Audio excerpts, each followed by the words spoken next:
একটি কলম, একটি গাছ এবং আপনার আগামীর স্বপ্ন। একবার ভাবুন তো, প্রতিদিন আমরা কত কোটি প্লাস্টিকের কলম ব্যবহার করে ফেলে দিই। এই ফেলে দেওয়া প্লাস্টিক বছরের পর বছর আমাদের মাটিতে মিশে পরিবেশের ক্ষতি করছে। কিন্তু আপনি চাইলে এই ধ্বংসকে একটি নতুন জীবন দিতে পারেন।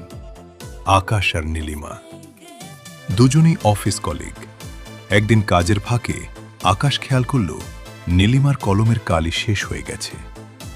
নীলিমা কলমটি ডাস্টবিনে না ফেলে সযত্নে তার ব্যাগে রেখে দিল। আকাশ অবাক হয়ে জিজ্ঞেস করল, আরে কালি তো শেষ, ওটা তো প্লাস্টিকের আবর্জনা, ওটা ব্যাগে রাখছো কেন? নীলিমা হেসে উত্তর দিল, এটা সাধারণ প্লাস্টিকের কলম নয় আকাশ, এটা আমার ইকো পেন। এটা রিসাইকেল করা কাগজ দিয়ে তৈরি, আর এর পেছনে একটা দারুণ রহস্য আছে। পরদিন নীলিমা আকাশকে তার বাসার বারান্দায় নিয়ে গেল। সেখানে একটি ছোট টবে সবুজ মরিচ গাছ উকি দিচ্ছে। নীলিমা বলল, গত মাসে আমার একটা ইকো পেনের কালি শেষ হয়েছিল।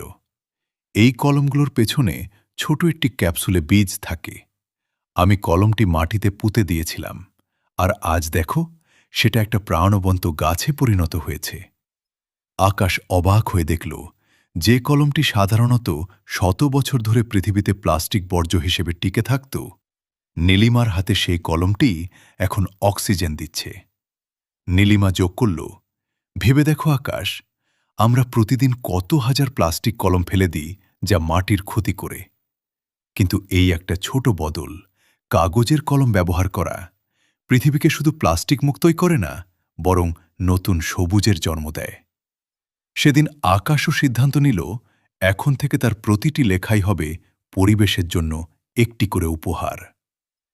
ইকোপেন কেন সেরা? প্লাস্টিক মুক্ত, এটি 100% রিসাইকেল করা কাগজ দিয়ে তৈরি। গাছের জন্ম দেয়, কলমের শেষে বীজ থাকে, যেমন টমেটো, মরিচ বা তুলসী, যা ব্যবহারের পর মাটিতে রোপণ করা যায়। উপহার হিসেবে দারুণ, বন্ধু বা প্রিয়জনকে পরিবেশ রক্ষায় উৎসাহিত করতে এটি একটি অনন্য উপহার। আপনার লেখা আপনি শুধু অর্ডার করবেন, আমরা আপনার বাসায় পৌঁছে দিব ইনশাআল্লাহ। অর্ডার করতে নিচের অর্ডার বাটনে ক্লিক করুন।